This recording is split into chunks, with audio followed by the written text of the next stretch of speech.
आज मैं अपने दर्शकों को प्रोटीन के बारे में बताना चाहता हूँ।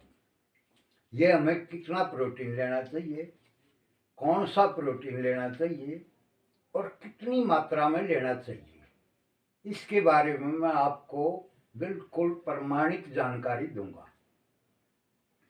देखिए, हमें जो प्रोटीन है ना, ये आमतौर पर जो फाइब्रस प्रोटीन होता है, अल्फा केराटिन और बीटा कैरोटीन जिसको बोलते हैं, ये हमारे लिए अत्यंत लाभदायक होता है और हमारी मांसपेशियों के लिए बहुत ही ज़्यादा ताकत देता है। हमारी मांसपेशियों को, हमारे को जो प्रोटीन की ज़रूरत होती है वो दिन में 0.25 ग्राम से लेकर 1 ग्राम प्रति किलो के हिसाब से। जैसे मैं 65 किलो का आदमी हूँ तो मेरे को ये 55 से 65 ग्राम तक चाहिए, अच्छी क्वालिटी का प्रोटीन। अब मैं बताता हूँ कौन कौन सा प्रोटीन सबसे अच्छी क्वालिटी का होता है। सबसे अच्छा जो प्रोटीन होता है वो दूध में होता है, गाय के में, अल्फा केराटिन। ये एक पीले रंग का पदार्थ होता है जो कि गाय के दूध में काफ़ी मात्रा में ये होता है। ये हमारी मांसपेशियों को अत्यंत मजबूत बनाता है। और कौन सी गाय के दूध में ये ज़्यादा होता है वो बताता हूँ। जो मूंग, उड़द या लोबिया का हरा चारा खाती है ना, उनकी उस गाय के दूध में ये अत्यधिक मात्रा में होता है और हमारे शरीर को अत्यधिक मजबूती प्रदान करता है।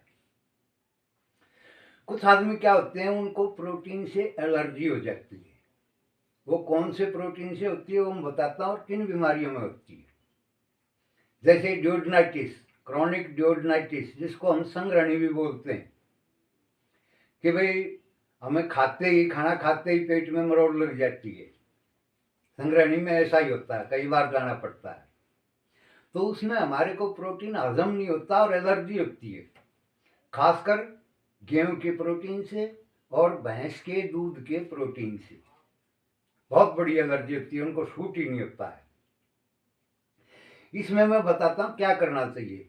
या जिनको ये हजम नहीं होता वो होती है क्रॉनिक एंट्राइटिस, पुरानी आंतों की सूजन, जिसमें आंतों में बिल्कुल छोटे छोटे घाव हो जाते हैं। तो उन पेशेंट को ये एलर्जी करता है प्रोटीन। अब मैं बताता हूँ उन पेशेंट को कैसा प्रोटीन लेना चाहिए। देखिए, जब गेहूं 1 साल पुराना हो जाता है ना, तो वो प्रोटीन बदलकर हाजमे लायक हो जाता है उसमें, 1 साल पुराने गेहूं और चावल में। या जो ज्वार और बाजरे का प्रोटीन है वो आसानी से हजम हो जाता है, लेकिन बाजरे को धोकर, क्योंकि उसके ऊपर एक काला काला जो होता है फंगस लगी रहती है, कई बार देखा होगा, काले बाल हो जाती है। अगर उसको धोकर नहीं पीसा गया, धोकर अच्छी तरह से सुखाकर, कूटकर, तो वो फिर नुकसान करता है। तो मूंग का प्रोटीन, जिन आदमियों को एलर्जी होती है ना, उनके लिए मूंग का प्रोटीन बहुत बढ़िया होता है। बकरी के दूध का प्रोटीन, बकरी का दूध तो जिनकी आंतों में घाव हैं या जिनको ड्यूडेनाइटिस संग्रहणी है, उनमें बहुत ही अच्छा आराम करता है और घाव को भी भर देता है। तो मूंग का प्रोटीन, अरहर का प्रोटीन, लोबिया की फली का प्रोटीन या लोबिया का प्रोटीन, ये उनको, या पुराने अनाज का प्रोटीन, नया अनाज नहीं, नया अनाज तो गेहूं का प्रोटीन उसमें हजम ही नहीं होगा और भैंस के दूध का भी प्रोटीन उसमें हजम नहीं होगा।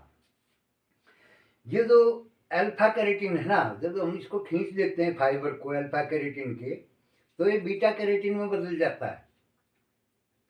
और ये जो है तेंदुए की मांसपेशियों में बहुत ज्यादा होता है। आपने देखा होगा तेंदुआ, कभी डिस्कवरी चैनल पे देखा होगा ना, 60 किलो का प्राणी होता है, लेकिन लगभग 100 से 120 किलो तक वजन अपने मुंह में दबाकर पेड़ पे चढ़ जाता है। उसमें अपने वजन के हिसाब से बहुत ज्यादा ताकत होती है, केराटिन मसल फाइबर के कारण, उन्हीं की मांसपेशियों के कारण। तो जिस गाय को, या जो बकरी होती है चरने वाली, तो उनमें ये प्रोटीन काफी मात्रा में होता है और आपको काफी चुटकीला और फुर्तीला बना देगा। 3 साल पहले मेरे पास भी एक ख्वार की गाय थी काले रंग की, उसके दूध में ये काफ़ी मात्रा में था।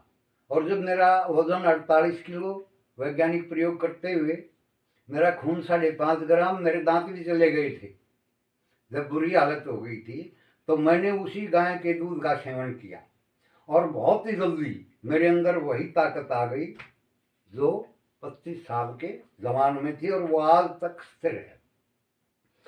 अब मैं बताता हूं इससे भी एक बड़ा प्रोटीन जिसका हमारे आयुर्वेद में जिक्र है, जिसको बायोस्टील के नाम से जाना जाता है।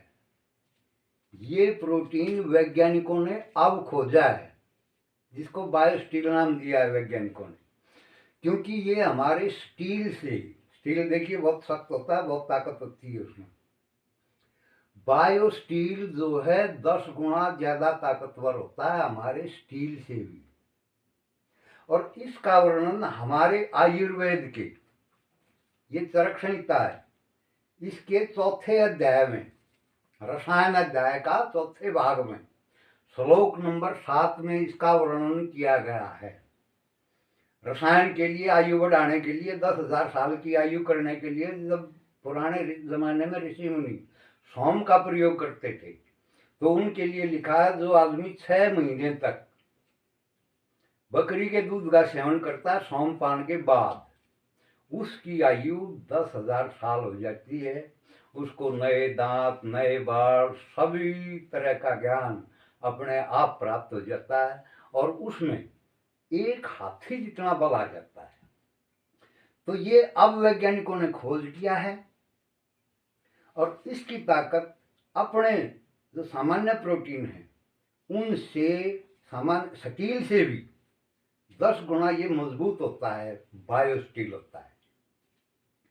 तो आप इस तरह से प्रोटीन का सेवन कीजिए। जो आप दूसरे प्रोटीन लेते हैं ना, वो आपकी मांसपेशियों को फुला देंगे, लेकिन उनमें वो ताकत आपको बिल्कुल भी नहीं मिलेगी जो कि हमारे इस अल्फा कैरेटिन, बीटा कैरेटिन और बायोस्टील नाम के प्रोटीन होते हैं।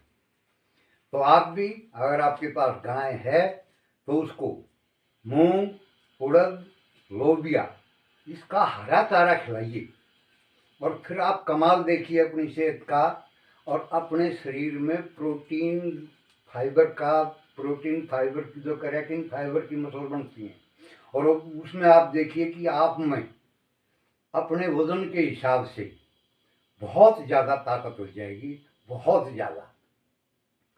तो आप इसका प्रयोग कीजिए, अपने अंदर वही ज़मानी वाली ताकत बनाइए।